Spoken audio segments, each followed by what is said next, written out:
Chapter 37. Thomas was speechless. Everything would be different now. No sun, no supplies, no protection from the grievers. Teresa had been right from the beginning. Everything had changed. Thomas felt as if his breath had solidified, lodged itself in his throat. Albie pointed at the girl. I want her locked up now, Billy. Jackson, put her in the slammer. And ignore every word that comes out of her shuck mouth. Teresa didn't react, but Thomas did enough for the both of them. What are you talking about? Albie, you can't. He stopped when Albie's fiery eyes shot such a look of anger at him he felt his heart stutter. But how could you possibly blame her for the walls not closing? Newt stepped up, lightly placed a hand on Albie's chest and pushed him back. How could you not, Tommy? She bloody admitted it herself. Tommy turned, looked at Teresa, paled at the sadness in her blue eyes. It felt like something had reached through his chest and squeezed his heart. Just be glad you ain't going with her, Tommy, Albie said.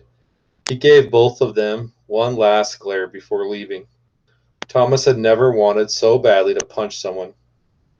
Billy and Jackson came forward and grabbed Teresa by both arms, started escorting her away. Before they could enter the trees, though, Newt stopped them. Stay with her. I don't care what happens. No one's going to touch this girl. Swear your lives on it. The two guards nodded, then walked away, Teresa in tow. It hurt Thomas even more to see how willingly she went, and he couldn't believe how sad he felt. He wanted to keep talking to her. But I just met her, he thought. I don't even know her. Yet he knew that wasn't true. He already felt the closeness that could only have come from knowing her before the memory wipe existence of the glade. Come see me, she said in his mind. He didn't know how to talk to her like that, but he tried anyway. I will. At least you'll be safe in there. She didn't respond. Teresa? Nothing. The next 30 minutes were an eruption of mass confusion. Though there had been no discernible change in the lights since the sun and the blue sky hadn't appeared that morning, it still felt like a darkness spread over the glade. As Newt and Albie gathered the keepers and put them in charge of making assignments and getting their groups inside the homestead, within the hour, Thomas felt like nothing more than a spectator, not sure how he could help. The builders, without their leader, Galley, who was still missing, were ordered to put up barricades at each door. They obeyed, although Thomas knew there wasn't enough time and there weren't materials to do much good. It almost seemed to him as if the keepers wanted people busy, wanted to delay the inevitable panic attack. Thomas helped as the builders gathered every loose item they could find and piled them in the gaps, nailing things together as best they could. It looked ugly and pathetic and scared him to death. No way that'd keep the grievers out. As Thomas worked, he caught glimpses of their other jobs going on across the glade. Every flashlight in the compound was gathered and distributed to as many people as possible. Newt said he planned for everyone to sleep in the homestead that night and that they'd kill the lights, except for emergencies. Frypan's task was to take all the non-perishable food out of the kitchen and store it in the homestead, in case they got trapped there. Thomas could only imagine how horrible that'd be. Others were gathering supplies and tools. Thomas saw Mino carrying weapons from the basement to the main building. Albie had made it clear they could take no chances. They'd make the homestead their fortress and must do whatever it took to defend it. Thomas finally snuck away from the builders and helped Mino, carrying up boxes of knives and barbed wire wrapped clubs. Then Mino said he had a special assignment from Newt and more or less told Thomas to get lost, refusing to answer any of his questions. This hurt Thomas's feelings, but he left anyway, really wanting to talk to Newt about something else. He finally found him, crossing the glade on his way to the bloodhouse. Newt, he called out, running to catch up. You have to listen to me. Newt stopped so suddenly Thomas almost ran into him. The older boy turned to give Thomas such an annoyed look he thought twice about saying anything. Make it quick, Newt said. Thomas almost balked, not sure how to say what he was thinking. You gotta let the girl go, Teresa. He knew that she could only help, that she might still remember something valuable. Ah, glad to know you guys are buddies now. Newt started walking off. Don't waste my time, Tommy. Thomas grabbed his arm. Listen to me. There's something about her. I think she and I were sent here to help end this whole thing. Yeah, end it by letting the bloody grievers waltz in here and kill us. I've heard some sucky plans in my day, Greeny, but that's got 'em all beat. Thomas groaned, wanting Newt to know how frustrated he felt. No, I don't think that's what it means. The wall's not closing. Newt folded his arms. He looked exasperated. Greeny, what are you yapping about? Ever since Thomas had seen the words on the wall of the maze, World in Catastrophe, Kill Zone Experiment Department, he'd been thinking about them. He knew if there was anyone who would believe him, it would be Newt. I think we're here as part of some weird experiment or test or something like that. But it's supposed to end somehow. We can't live here forever. Whoever sent us here wants it to end. One way or another. Thomas was relieved to get it off his chest. Newt rubbed his eyes. And that's supposed to convince me that everything is jolly, that I should let the girl go because she came and everything is suddenly do or die? No, you're missing the point. I don't think she has anything to do with us being here.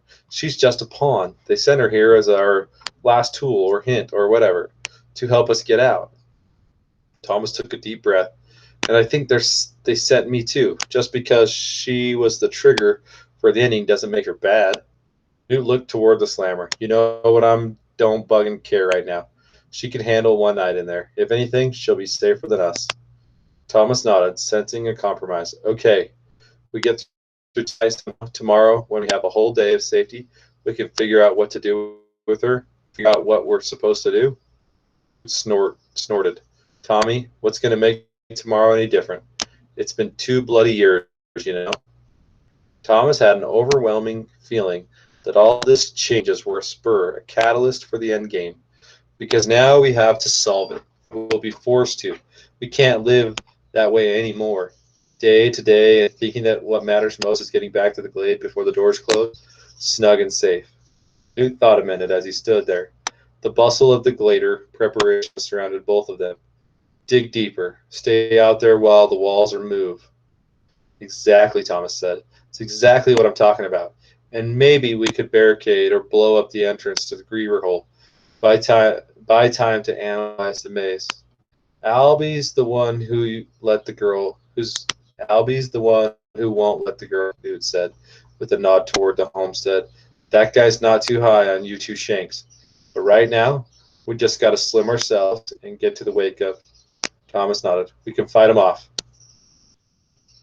Done it before, haven't you, Hercules? Without smiling or even waiting for a response, Newt walked away, yelling at the people to finish up and get inside the homestead. Thomas was happy with the conversation. It had gone about as well as he could possibly hope. He decided to hurry and talk to Teresa before it was too late. As he sprinted for the slammer on the back side of the homestead, he watched as Glader started moving inside, most of them with arms full of things, one thing or another. Thomas pulled up outside the jail and caught his breath. Teresa, he finally asked through the barred window of the lightless cell. Her face popped up on the other side, startling him. He let out a small yelp before he could stop it. It took him a second to recover his wits. You can be downright spooky, you know. That's very sweet, she said. Thanks. In the darkness, her blue eyes seemed to glow like a cat's. You're welcome, she answered, ignoring her sarcasm. Listen, I've been thinking. He paused to gather his thoughts. More than I can say for that Albie schmuck, she muttered. Thomas agreed, but was anxious to say what he'd come to say. There's got to be a way out of this place.